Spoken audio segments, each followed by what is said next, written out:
Hello friends, a warm welcome to all of you on my channel. Here I am Sikha and today I have come to share with you a DIY of home decor which I have recreated from an item of Pottery Barn.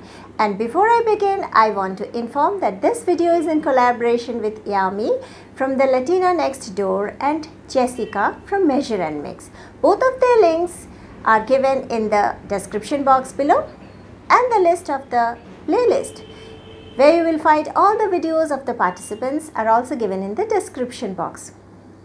Please check them out also and be with me to watch the full video. So here we start. So friends, this is the fox antler which I have recreated.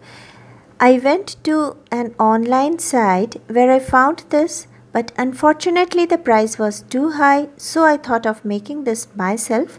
And this is the challenge which we have to participate in for today's video. It has been named as Look for Less Challenge. Here is the fox antler which can be used in the Christmas decoration. I have placed a tall candle in the center. Be with me to know the making of this decor piece.